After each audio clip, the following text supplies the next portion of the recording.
Good evening, Assalamu alaikum. My name is Nilofer Afridi Qazi. Today is the 6th dialogue in the series on Islam that Kuch Khaas has been very kind to host. Today we have Dr. Saeed Ur Rehman from the International Islamic University with us. He's a professor at the English department. Today we will be discussing spaces of knowledge in various Pakistani universities and seeing what are the qualitative, quantitative spaces in Pakistan vis-a-vis knowledge creation, knowledge innovation that we assume are the basis on which society builds upon new ideas, and universities are such spaces at a global level in which this kind of knowledge is freely discussed. So in that spirit, I hand over to Professor Saeed, and we hope to have a vibrant discussion, and I encourage the audience to ask questions if some of the issues that you have in your mind were not raised. Thank you for coming. Thank you for having me here and giving me the chance to discuss and share some things with you. Actually, I think it will be just a general talk on, first of all, how the present academic environment was configured. And for this, I actually want to share a document with you, which is on the screen now. This is a dispatch from the American Embassy in Dhaka in 1951, and this actually outlines the policy of a neo-colonial government in relation to Pakistan at that time, and how they were planning to use Islam as a counterforce against the influence of communism. So, if you please scroll it a little bit, you'll see the target group is universities, press, radio, media to be explored. Okay, the basic idea in this document was that the American government wanted to use, wanted to use university lecturers, teachers, radio personnel, TV at that time, whatever it was, I think one channel, and the press, to spread this idea that communism was an evil force, anti-God. It's written there. Could you please move, and I'll ask you to stop. Okay, please keep moving. Yeah, okay. This is the one. To prove that communism seeks economic, social and cultural chaos and to collapse in the non-communist world. These were the fears to be produced in this region. To promote the Islamic socio-economic concept under which there will be freedom and dignity for the individual, and which will provide for the elimination of economic disparities and inequities. So these were the ideas used in those days, in the early decades of Pakistan, to create an image of the left or the Soviet Union in such a way that it was against Islam. And this was against the ideas of the original dreamers of Pakistan, for example, Iqbal, who imagined or theorized Islam to be communism plus Allah, quote unquote. So, this was not his idea, and soon after the creation of Pakistan, Pakistani government made strategic alliances with the USA. But this was a continuation of the British policy, which also used the religion in the same way that the American government was planning to use in 1951. I have some quotes here from 70-80, and this is the time when this region did not have religion as a codified way of life. This is the regulation of 70-80. In all suits regarding inheritance, succession, marriage, caste, and other religious usages and institutions, the laws of the Quran with respect to Mohammedans and those of the Shastras with respect to the Jantus. The Jantus was the word used for Hindus in those days, should be invariably adhered to. Then in 1793, in all suits regarding succession, inheritance, marriage and caste, and all religious usages and institutions, the Mohammedan laws with respect to Mohammedans and Hindu laws with regard to Hindus shall be considered as the general rules by which the judges are to perform their decisions. So, this region, whenever it moves towards Islamization, historically, has also been moving towards greater Westernization, in the sense that before the arrival of the British, the way we used to conduct our lives was different. For example, Akbar had the courage to forbid eating the cow, and he had also tried to create a hybridized religion, calling it Deen-e-Ilahi. So the oral, and there was not a written system of one interpretation acceptable to the court. A Shia scholar could come before the king and debate the issue. A Sunni scholar could come and debate the issue before the king. But with the arrival of these British coded laws, there was only one interpretation. So this is where Sharia started becoming a system of singular laws which were not open to further examination.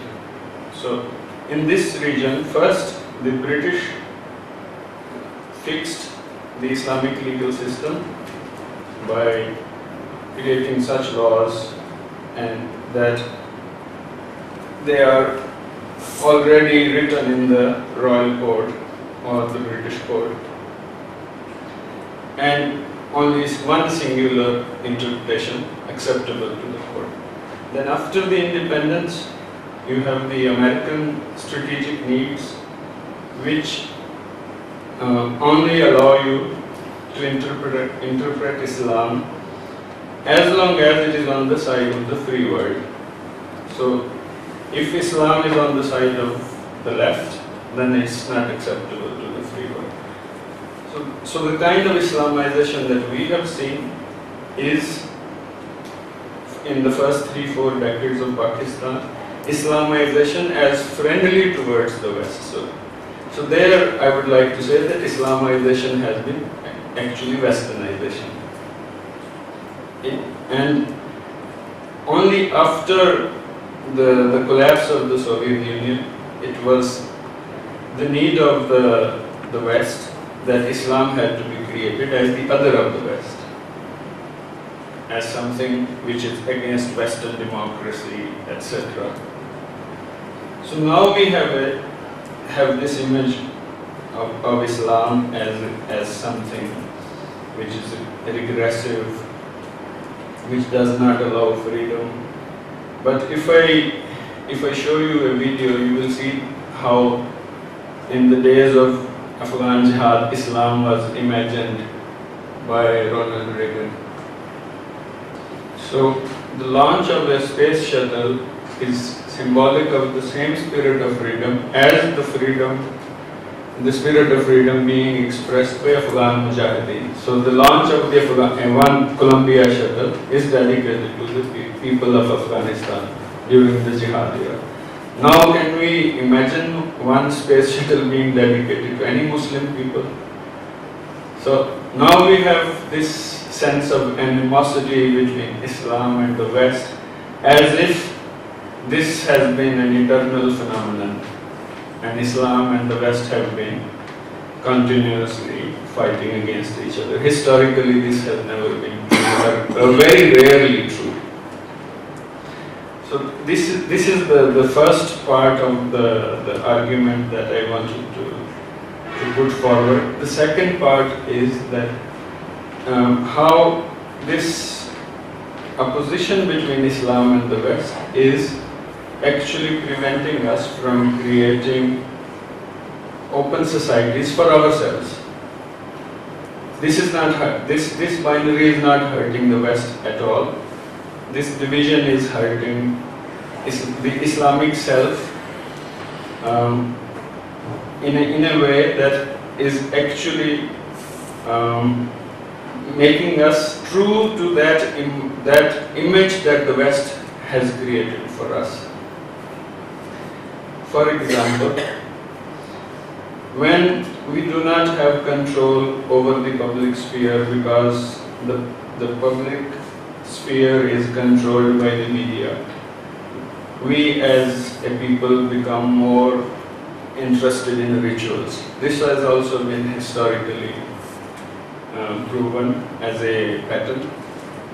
Sorry, can you say it again? Okay.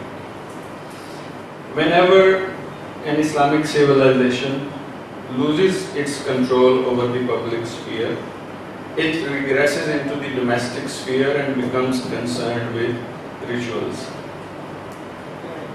Historically, it has been like this, that when the Mughal rulers, the Muslim rulers lost their control over the Indian territory and the British took over, the books that were produced immediately afterwards were mostly about rituals. And I have talked about it often in the university, that the best selling book after the Quran was Behishti Zevar, which is about rituals. So instead of producing more creative knowledge, more philosophical examination, we start examining that, okay, we have lost the public sphere, so now we should actually reaffirm our identity by having more rigid rituals. Perhaps that's how we want to contain the threat of the dominant enemy or whatever. And now in this time, when the West controls the media, the global media, we have actually, if we want to convey any Islam-friendly message on CNN or Fox News, maybe it will be very difficult. So what we do now is we create conspiracy theories about them and rituals and more strict codifications about ourselves. So both of these responses are actually hindering our own knowledge production and then making the situation for our civilization and our knowledge production less open or less expressive or less creative or less dynamic. And the more we follow the same pattern, the more we think that the West is winning or we are losing our freedom and they don't allow our products to be disseminated in the world, etc. So I wanted to discuss the damage that conspiracy theories do to our own knowledge production. The first immediate effect of any conspiracy theory on us is that it makes the other civilization all too powerful and erases all the possibilities of resistance. For example, after 9/11, when 3,000 or more than 3,000 people died in the terrorist attacks, we thought it was, the common conspiracy theory here was that America has done it itself. This does not speak or tell us anything about America. It tells us more about how we imagine the relationship between the state and the citizen. We can actually imagine that the state can kill 3,000 citizens. This is our way of looking at the world. This does not reflect the social contract that exists between a Western state and its citizens. So basically, our way of looking at the world also limits us, our own citizens, and the way our governments deal with our citizens. When we say 3,000 people can be killed like that, it means that our governments can actually do it and we imagine it. So this is our own way of thinking about the world that is reflected in conspiracy theories. Second, if they can kill 3,000 people like that, it means that we have also imagined our other civilization, or if we create it as an enemy civilization, as something that is beyond all resistance. We have already given up the space for resistance. No resistance is possible because it's they who have created it. Even when something unpredictable happens in the West, it wasn't an act of resistance, it was already planned. So this is already self-defeating. So this is the second effect of conspiracy theories, that they have everything planned, as if nothing unpredictable happens in the West. And this is not the case. And the third thing is that whenever we do not produce anything original or useful or marketable, we also resort to conspiracy theories that it's actually another civilization which does not let us succeed. So the situation is that actually we are more concerned with our own ideas remaining true all the time.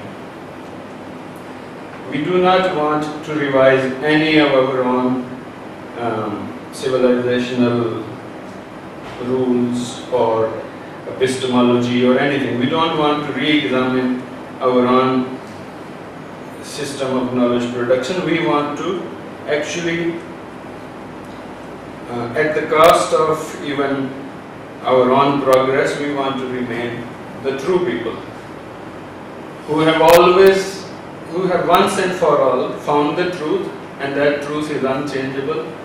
And if anything is changed in that eternal truth, then we don't know what to do with ourselves. So in that way, knowledge production in this part of the world has been hindered because the idea of truth, one eternal truth, has become more important than inquiry itself. So if you want to remain always true, then basically there is nothing to find out, nothing new to find out. Because if you want to find out something new, then there is the inherent risk that might revise your previously held ideas. So you are afraid of new knowledge as well. So this is the present condition. And in the universities, the situation at this moment is like this, that the higher education says that you have to produce original knowledge, but that original knowledge should never challenge the already existing socially codified system of knowledge. So mostly what you have in the universities is rehashing and rephrasing of already existing knowledge, and therefore when that knowledge does not become globally dominant, we think that it's a Western conspiracy. So this is in a nutshell the situation of knowledge production in Pakistan at the moment. Thank you very much. Thank you. Thank you very much. Okay. Thank you very much, Saeed. This has been quite interesting. I mean, and we were talking about meta-narratives in which the structures at a political, social level feed into a process, and that process has such a dominating effect that in sort of a micro level, I mean, attempts to just have a conversation which generally is of an inquiring nature is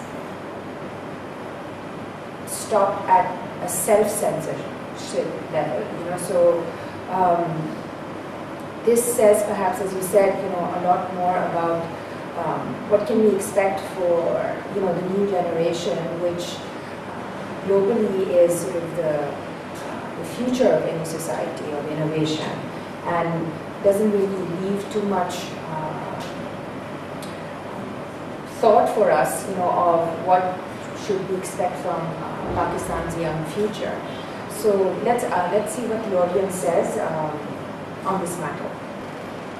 Because there's a counter-argument that forming the state of Medina wasn't the essential pillar of Islam. The essential, if you like, subject of Islam is individual, and primarily the purpose is to cleanse the individual, his or her spirituality, his or her bond to God.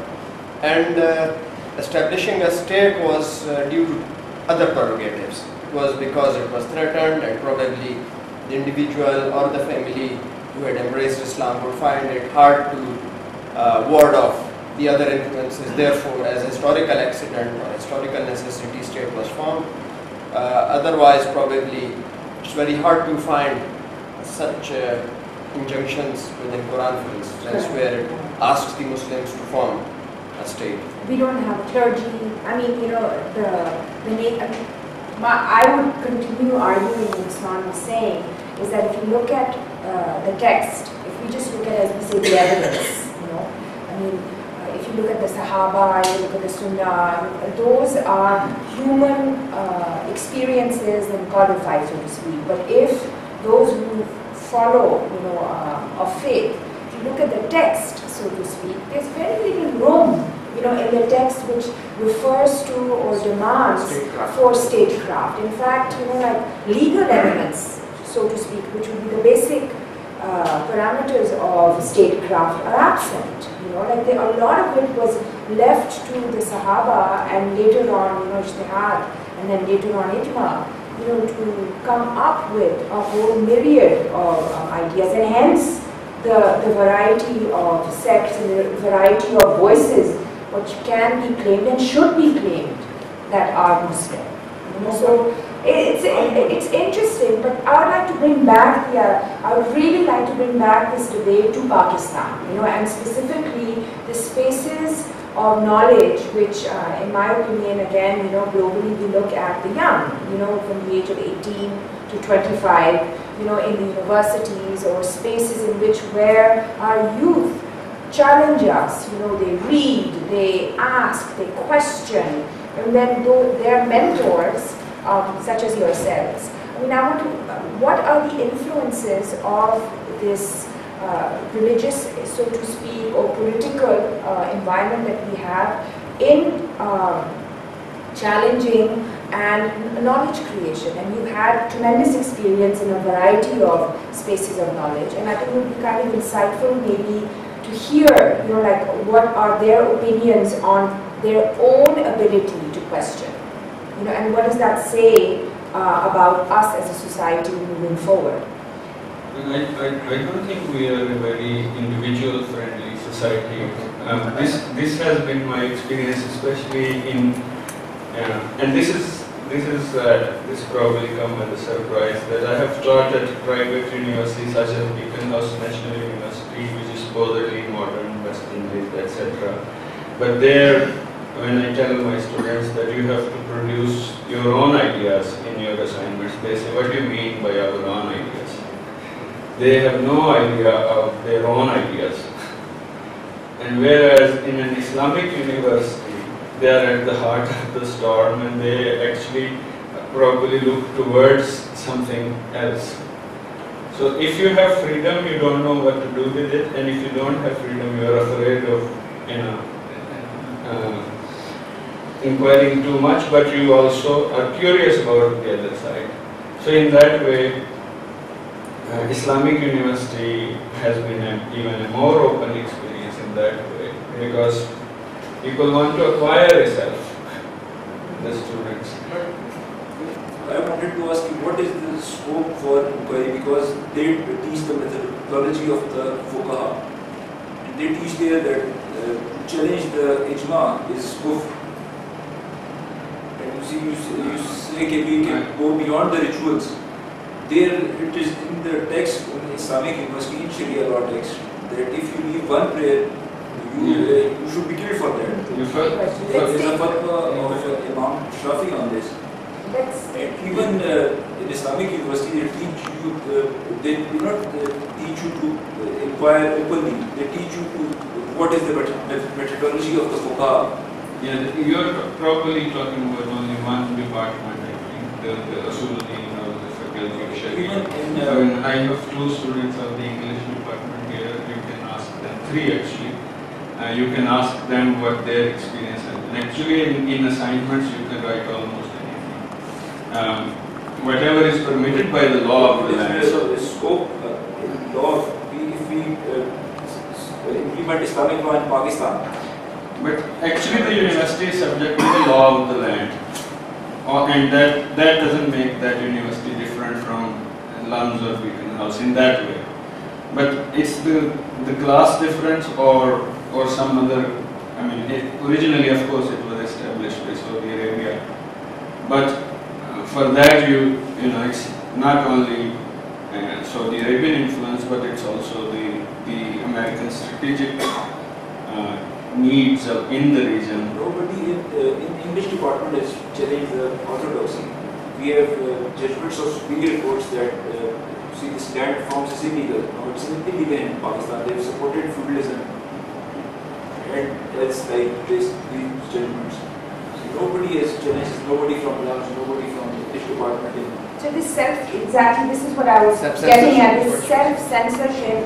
Where does it come from? I mean, and since spaces of university usually means a transition from, coming out of the regular society, your home, your norms, your restrictions, in Pakistan are the university spaces encouraging of just taking that leap of faith? I mean, there's always been, like you're away from home, you can take risks, you can challenge, you're amongst also other young people who are inquiring, inquisitive, challenging.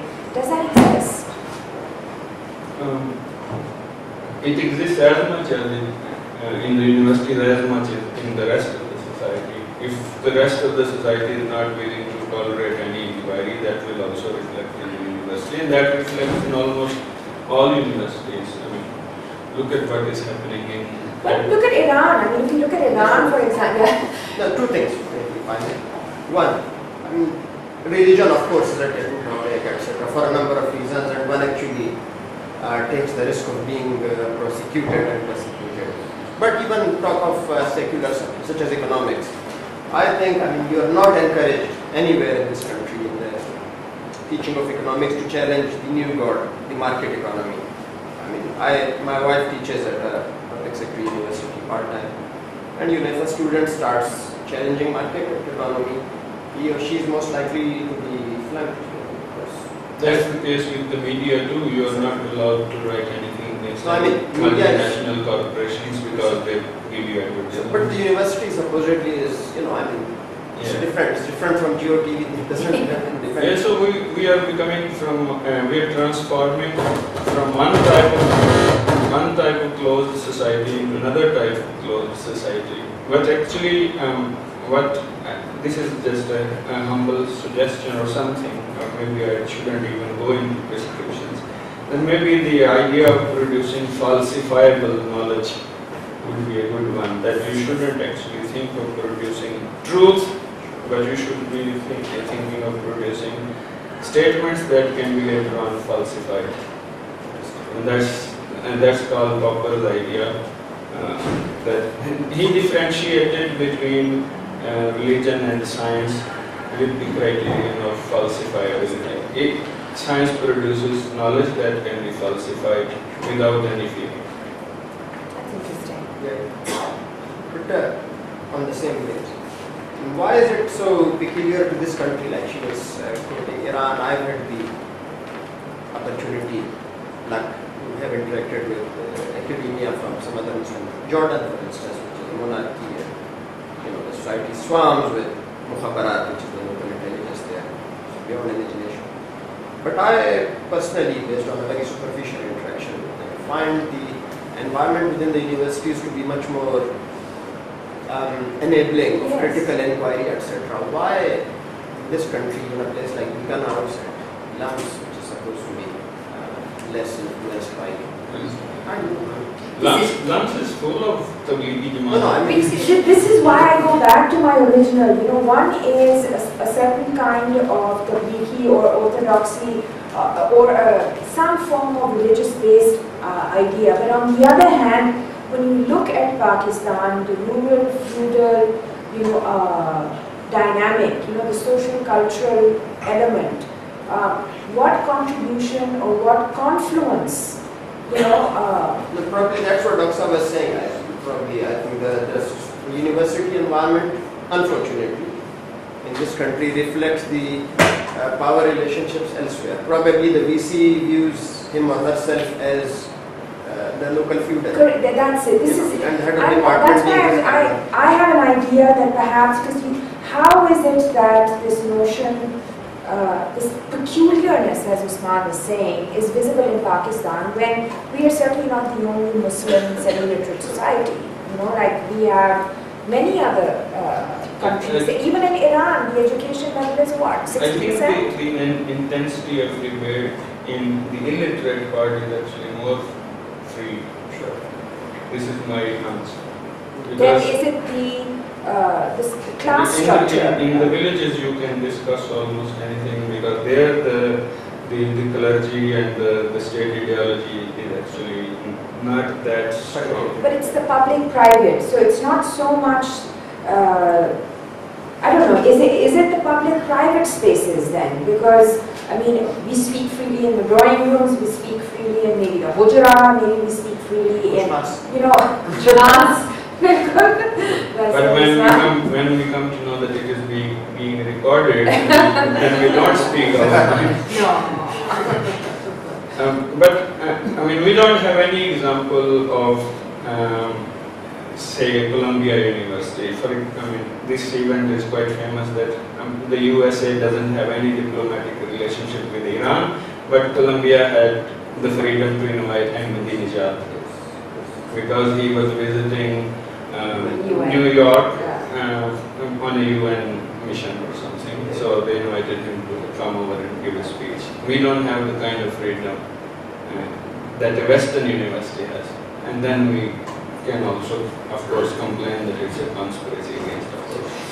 Maybe let's, just for insight, the universities say around us, since we are an Islamabad-based community center, the public universities that we have over here, as I understand it,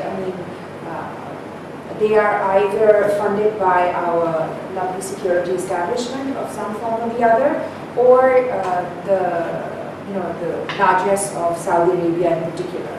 Am I inaccurate in this assessment, or when we mean publicly funded, what do we mean by publicly funded? Is it possible for you to maybe give us some profiling of who actually funds these all universities? public universities are funded by the government of Pakistan or the provincial governments. Education now is a provincial subject, so universities in Punjab are funded by Punjab government, and private universities are, of course, another matter. But there has been, interestingly, nobody. This is appears to be a new law, but actually this was promulgated by Ziaul Haq that all private universities will have 10% free students studying from all they would come from all the sectors of the society. But now this has come up again as a new law in Punjab that Beacon House school system and all these private schools will have 10% of the student population studying free of cost. But they also do some creative accounting with it. For example, instead of letting 10% students study totally free of charge, they charge 20% of the students 50% fee, and then so the government tries to make the system egalitarian, and then they But I'll go back to funding. So if publicly funded universities, and officially, of course, the process is the various either federal or provincial governments, but it's an open secret that specific donors, like LUMS, I believe, USA contributed a tremendous amount of money. So yes, of course, there are individuals, but the American government contributed tremendously to LUMS. Yes, so, but in Islamabad, for example, a large number of public sector universities have been funded either directly by our security establishment and or Saudi Arabia. Is that accurate? I would like to maybe make a point here. Maybe there are certain departments which are funded, like you see in the Karachi University, there is this department of European Studies. Maybe that's funded by our EU or foreign policy. It's dictated by and the way we fund Iqbal chairs all over the world. Yes. Yeah. But I don't think the security establishment uses funds in that way. They may use funds. They're not literate enough. Yeah, it has happened. Really. But what does happen though? What does happen though? Based on personal experience, my wife used to teach at NUST long time back, and unfortunately, they had no choice but to include political economy as one of the basic subjects. And then she started discussing the way Pakistani budget is formed and the parliamentary oversight and lack of it, and she was given the boot. Literally, she was fired. That's probably the way. And also the way different countries send different teachers in different departments. That can, like Saudi Arabia usually sends teachers of religion, etc. They don't send engineers, and America can send policy advisors. So different. Engineers are usually local. All the other ideological posts are filled by different We have our last question and then we round up. I just wanted to add a few things about you talk about self-censorship. I think one of the reasons for that could be is that we, from the subcontinental society, do not have Arabic as a native language. And for that reason, having the love for religion or stuff like that, or Islam, we often consider ourselves not worthy of being an authority on religion, And it's also a unifying factor, and as well as in the Middle East, Arabic is also a native language and they do understand the Quran as well. So we give that duty to our mullah or clergy or whatever you want to call that. And whatever they dictate, we consider that as holy and take that as it is, especially in the rural area, and we don't dare question that. I think the same reason for that was that in the Deen you mentioned in your topic. Also, the same can be applied in that era as well, because not having the religion knowledge, they could easily be deceived by that. And over the years, we have seen throughout our history, Pakistani history, and other places as well, then people like opportunists take place, and they, sort of to consolidate the power, become peers and shrines and everything. They make cash on it. Also, the fact that if you being a student of I read a few things about Adam Smith. His teacher, being John Locke, said that had it not been the sultanate of Osmania, this renaissance that took place in the European era, or the European continent, was due to because of the freedom given by the caliphates in the Muslim world. So basically, the golden age of Muslims was the dark age of the Europeans. So it shows us that expression of freedom on the level, on the micro level or on the macro level, is allowed in the religion. It's up to the individual to actually go out and look for it. And if we're going to keep allowing ourselves to be dictated by some other authority, that we're the only person that lost is our own self. Yeah, you are right. Just to round I up would like that. to make one last point. Sure. Maybe you see, religion is not the only thing which hampers, which creates problems for the freedom of an individual. In Pakistani society, there are many other things. And somehow or the other, it's always religion on the forefront. Yeah. You see, our social norms and these cultural traditions are so rigid, and so you see they have such a superstructure that nobody can shake them. And individuals, we as individuals, we always try to, you see, criticize and castigate, and you see we are in our driving discussions, we are ready to throw out the window this religion, but you see we don't talk about these social norms, which has nothing to do with religion. In some situations where religion appears to be or seems to be more free than this society can handle, then the society will impose its own restrictions. This happened to a friend of mine. His nikah happened before his rukhsati, and he asked his parents whether he could actually see the girl because now Islam allowed, and they said no, you have to follow the legal custom, the local custom. Yeah. So in that way, the local restrictions sometimes rule as Islam or as something else. So it's. Thank you. Just a few things about statehood you mentioned in the talk. I think there's a chapter in the Quran, Surah Gujarat, which talks about state and some lines that, some rules that can be converted for a society or a state. I recently did a lecture on that, but I have some notes, but it's not very important. But the thing is that when we consider that Islam is a complete way of life, it also codifies this part as well. But at the end of the day, I remember there's a verse which says that there are some fundamental foundations, but the rest is upon the people of the society to use their wisdom according to them. Thank you very much. Are there any last? Thank you for having me here and inviting me. Thank you very much. These talks are on recording, and they are on the event page of Kuch Khaas and also on my blog. Thank you.